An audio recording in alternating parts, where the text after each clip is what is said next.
নমস্কাৰ আপোনালোকে চাই আছে DY 365 ডিজিটেলৰ মুহূৰ্তৰ এটা ডাঙৰ খবৰ লৈ আহিছো ৰাজভৱনৰ বেৰিকেড ভাঙিবলৈ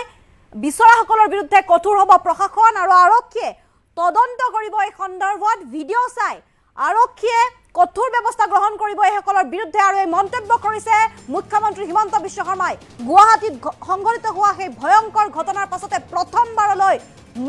মন্তব্য কৰিছে মুখ্যমন্ত্ৰী গৰাকীয়ে কি কৈছে মুখ্যমন্ত্ৰী গৰাকীয়ে কালিৰ দিনটোত সংঘটিত হোৱা সেই ভয়ংকৰ ঘটনা সন্দৰ্ভত আমি আপোনালোকক সবিস্তাৰে জনাবলৈ চেষ্টা কৰিম এই মুহূৰ্তৰ এটা ব্ৰেকিং নিউজ ৰাজভৱনত বেৰিকেড ভাঙিবলৈ চেষ্টা কৰা সকলৰ বিৰুদ্ধে একশন ল'ব আৰক্ষীয়ে এয়া মুখ্যমন্ত্ৰী হিমন্ত বিশ্ব শৰ্মাৰ ভাষ্য ভিডিঅ' থকা সকলৰ বিৰুদ্ধে তদন্ত কৰি লোৱা হ'ব কঠোৰ ব্যৱস্থা আৰু কালি যে গুৱাহাটীত গুলি চালনা নহল ভাগ্য ভাল আছিল বুলি মুখ্যমন্ত্ৰী গৰাকীয়ে মন্তব্য কৰিছে এটা ডাঙৰ খবৰ আৰু বহু দিনৰ পৰা কংগ্ৰেছে গুৱাহাটীত কৰিব বিচাৰিছে কিবা নহয় কিবা বেয়া ঘটনা বুলি মন্তব্য আগবঢ়াইছে মুখ্যমন্ত্ৰীয়ে সচিবালয় হওক বা ৰাজভৱনতে হওক কংগ্ৰেছে কৰিব বিচাৰিছে গণ্ডগোল আৰু কংগ্ৰেছে ৰাজভৱনৰ সন্মুখত অনুমতি নোলোৱাকৈ প্ৰতিবাদ কৰিছিল এতিয়াৰে পৰা ৰাজভৱনৰ সন্মুখত কৰিব নোৱাৰিব কোনো ধৰ্মঘট এটা ডাঙৰ খবৰ আহি পৰিছে ৰাজভৱনৰ সন্মুখত কোনো ধৰণৰ প্ৰতিবাদ সাব্যস্ত কৰিব নোৱাৰিব কোনো দল সংগঠনে প্ৰতিবাদৰ বাবে থকা নিৰ্দিষ্ট স্থানতহে দল সংগঠনে কৰিব পাৰিব প্ৰতিবাদ আৰু ৰাজভৱনত ৰাজ্যপাল নথকা অৱস্থাত কংগ্ৰেছ ৰাজভৱনলৈ কিয় গৈছিল বুলি প্ৰশ্ন উত্থাপন কৰিছে মুখ্যমন্ত্ৰী হিমন্ত বিশ্ব শৰ্মাই কংগ্ৰেছে ৰাজভৱন লণ্ডভণ্ড কৰিব গৈছিল নেকি সেইটোহে ডাঙৰ কথা আৰু কংগ্ৰেছৰ উদ্দেশ্যই হৈছে বেৰিকেড ভাঙি ভিতৰলৈ সোমাই যাব লাগে আৰু কংগ্ৰেছে সাংবাদিকসকলৰ জীৱন সংকটৰ দিশে ঠেলি দিছিল আৰক্ষীক উত্তেজিত কৰি গুলীচালনা কৰাব বিচাৰিছিল কংগ্ৰেছে আৰু কংগ্ৰেছৰ প্ৰতিবাদক লৈ আৰক্ষীক কঠোৰ হ'বলৈ নিৰ্দেশ দিছে মুখ্যমন্ত্ৰী হিমন্ত বিশ্ব শৰ্মাই আৰক্ষীক উত্তেজিত কৰিব বিচাৰিছিল কংগ্ৰেছে বুলি মন্তব্য কৰিছে আৰু লগতে কৈছে যে কংগ্ৰেছৰ যি প্ৰতিবাদ আছিল সেই প্ৰতিবাদক লৈ এতিয়া আৰক্ষী কঠোৰ হ'ব আৰু বেৰিকেড যিসকলে ভাঙিবলৈ চেষ্টা কৰিছিল সেয়া ভিডিঅ'ত থকা সকলৰ বিৰুদ্ধে ভিডিঅ' চাই তেওঁলোকৰ বিৰুদ্ধে তদন্ত কৰিব কঠোৰ হ'ব একশ্যন আৰম্ভ কৰিব আৰক্ষীয়ে আৰু মন্তব্য কৰিছে যে গুৱাহাটীত যে কালিৰ দিনটোত গুলী চালনা নহওক সেয়া ভাগ্য ভাল আছিল আমাৰ লগত মুখ্যমন্ত্ৰীগৰাকীৰ মন্তব্য আছে আমি মন্তব্য আগবঢ়াইছোঁ আজি আপোনালোকে মোৰ টুইটত দেখাও পাইছে আমি ৰাজ্য চৰকাৰে এটা সিদ্ধান্ত লৈছো যে ভৱিষ্যতে ৰাজভৱনৰ সন্মুখত কোনো ধৰ্মঘট হ'ব নোৱাৰিব আৰু কোনোবাই ধৰ্মঘট কৰিলে যি ধৰ্মঘটৰ বাবে নিৰ্দিষ্ট স্থান আছে তাতে তেওঁলোকে ধৰ্মঘট কৰিব পাৰিব আৰু যোৱাকালিৰ ঘটনাটোত যিসকল লোকে এই গোটেই পুলিচৰ বেৰিকেড আদি ভাঙাৰ বাবে প্ৰচেষ্টা কৰিছিল তেওঁলোকৰ ওপৰত সিটি পুলিচে ফৌজদাৰী গোচৰ লিপিবদ্ধ কৰিছে একেটা ঘটনাকে ইলেকশ্যনৰ আগত খানাপাৰাত তেওঁলোকে কৰিবৰ বাবে চেষ্টা কৰিছিল যোৱাকালি ৰাজভৱনত কিবা কাৰণত নহয় কিবা কাৰণত কংগ্ৰেছ দলে গুৱাহাটীৰ ভিতৰত বহু দিনৰ পৰা কিবা এটা ঘটনা সংগঠিত কৰাৰ বাবে চেষ্টা কৰি আছে তেওঁলোকৰ উদ্দেশ্য মই নাজানো কিন্তু তেওঁলোকে সচিবালয়ৰ সন্মুখতে হওক বা ৰাজভৱনৰ সন্মুখতে হওক তেওঁলোকে বহু দিনৰ পৰা ইয়াত এটা গণ্ডগোল এটা কৰিব বিচাৰি আছে this is third fourth attempt গতিকে মই ভাবো যে এইবাৰ আমি যিসকলক ভিডিঅ'ত দেখা পাম যিসকলৰ ফটো আছে যিহেতু পাৰমিশন নোলোৱাকৈ তেওঁলোকে এই কামটো কৰিছিল আমি কঠোৰ ব্যৱস্থা আমি হাতত লম সক মই ভাবো যে এনেকুৱা ঘটনাত কালি যে গুলি চালনা নহল আৰু সাংবাদিকসকলো সন্মুখত আছিলে তাত কংগ্ৰেছ দলৰ লগত জড়িত নোহোৱা ব্যক্তিও আছিলে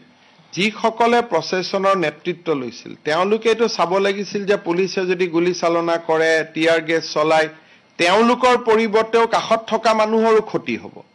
আৰু তেওঁলোকে ৰাজভৱনত বিচাৰিছিলে কি ৰাজ্যপালটো নাছিলে তেওঁলোকে কিয় তাত গৈছিল মই এইটো কথা আজিলৈকে বুজি পোৱা নাই য'ত গভৰ্ণৰ মণিপুৰত আছে যদি গভৰ্ণৰজন মণিপুৰত আছে ঘৰটোতো খালী হৈ আছিল গভৰ্ণৰ আছে বোলে নহয় জোৰ কৰি গৈ তেওঁক মেমৰেণ্ডাম দিম তেতিয়া আমি ক'লোহেঁতেন ঠিক আছে 10 জন আহক 50 জন আহক 5 জন আহক ভিতৰত লৈ গ'লোহেঁতেন চাহ খোৱালোহেঁতেন মেমৰেণ্ডাম ল'লোহেঁতেন গভৰ্ণৰ নথকা সময়ত তেওঁলোক ৰাজভৱনত কিয় গৈছিল এইটো প্ৰশ্নৰ মই উত্তৰটো বিচাৰি পোৱা নাই যদি গভৰ্ণৰ নায়েই তে ৰাজভৱনত আপুনি কিয় গৈছে আৰু আপুনি গৈ পেলাই এনেকুৱা ব্যৱহাৰ কৰিলে যে তাৰ কাৰণে পুলিচে যদি কালি আপোনালোকেতো টিয়াৰ গেছৰ কথা কৈছে যদি পুলিচে কিবা কাৰণত ফায়াৰিং কৰিবলগীয়া হলেতো ইমান সৰু ৰাস্তা আৰু কোনো মানুহটো তাত প্ৰস্তুত হৈ যোৱা নাই যে ঘটনা এটা ঘটিব গতিকে কংগ্ৰেছ দলে নিজৰ কৰ্মীসকলৰ উপৰিও সাংবাদিকসকলৰো জীৱন তেওঁলোকে এটা প্ৰত্যাহ্বানৰ সন্মুখলৈকে লৈ গৈছিল আৰু মই জাৰ্নেলিষ্টসকলক ৰিকুৱেষ্ট কৰিম যে আপোনালোকে এনেকুৱা কাৰণ কংগ্ৰেছ দলৰ বিহেভিয়াৰটো কোট কেতিয়া কৰি দিয়ে ঠিক নাই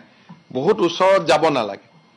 কাৰণ ৰাহুল গান্ধী ইনাখন আহোতে আমি খানাপাৰা দেখা পাইছিলো একেটা কামে কৰিছিল হিদিনাখনো পুলিচ ৰেষ্ট্ৰেইন হৈ থাকিলে নলে হিদিনাখনো টিয়াৰ গেছ গুলি চালনা হলহেঁতেন কাৰণ তেওঁলোকৰ গোটেই উদ্দেশ্যটো হল বেৰিকেডটো ভাঙি ভিতৰত সোমাই যাব লাগে এটা ভিতৰত সোমাই গৈ কি পাব ৰাজভৱনত যদি গভৰ্ণৰে নাই ভিতৰত সোমাই লণ্ডভণ্ড কৰাৰ বাদেতো বেলেগ কোনো ৰাস্তা নাই তেওঁলোকে যদি আমাক ক'লেহেঁতেন যে নহয় আমি হুলস্থুল কৰিছো কিন্তু 10 জনক আমাক ভিতৰত যাব দিয়ক 15 জনক আমাক ভিতৰত যাব দিয়ক 20 জনক আমাক ভিতৰত যাব দিয়ক যদি ভিতৰত ৰাজ্যপাল থাকিলেহেঁতেন আমি তেওঁলোকক মাতি লৈ গলোহেঁতেন যে আহক লক কৰক এটা য'ত ৰাজ্যপালে নাই তাত তেওঁলোকে কিয় হুলস্থুল কৰি আছিল এই প্ৰশ্নটো উত্তৰ মই আজিলৈকে বিচাৰি পোৱা নাই যে গভৰ্ণৰ নাই তেওঁলোকেওতো জানে গভৰ্ণৰ মণিপুৰত আছে গতিকে তেওঁলোকে তাতে কিয় গৈছিলে ৰাজ্যপাল নোহোৱা ৰাজভৱনটোত কিয় গৈছিলে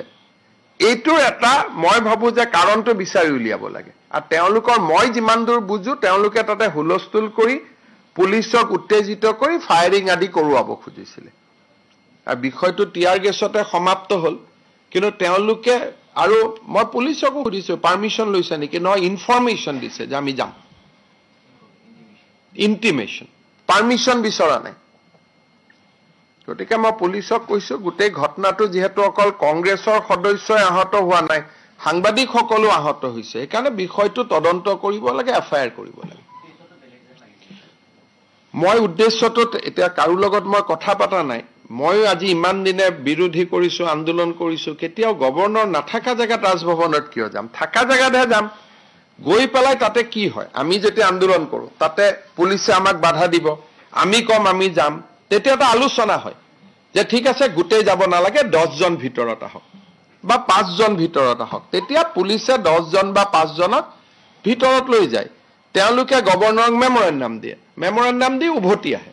কালিতো তেনেকুৱা দাবী কৰা নাই যে আমাৰ 10 জনক যাব দিয়ক 20 জনক যাব দিয়ক 50 জনক যাব দিয়ক কোনোতো দাবীও কৰা নাই তেওঁলোকে আৰু তেওঁলোকে নিজেও জানে গভৰ্ণৰ ভিতৰত নাই গতিকে এই গোটেই ঘটনাটো মই আজি কেইদিনমানৰ পৰা দেখি আছো যে এটাটো তেওঁলোকৰ 2 জন নেতা কোনজন বেছি শক্তিশালী সেই এটা প্ৰতিযোগিতা হৈ আছে আৰু সেই প্ৰতিযোগিতাটোৰ ফলত ক্ষতি আমাৰ হৈ আছে ৰাইজৰ যোন ডাঙৰ আমাৰ কোনো আপত্তি নাই কিন্তু 2 জন নেতাৰ মাজত অঘোষিত ৰাজনৈতিক প্ৰতিযোগিতাৰ কাৰণে আমাৰ বেলেগৰ যাতে জীৱন বিপন্ন নহয় সিদিনাখনো আপোনালোকে চাব যে ৰাহুল গান্ধীৰ আগত কোন ডাঙৰ নেতা হ'ব পাৰে তাৰ কাৰণে তেওঁলোকে খানাপাৰাত হুলস্থুল লগাই দিলে আজিও যে মই ডাঙৰ নেতা হ'ম বুলি 2 জনৰ মাজত অঘোষিত ৰাজনৈতিক প্ৰতিযোগিতাৰ কাৰণেও সাধাৰণ মানুহ যাতে বিপন্ন নহয় সেইটো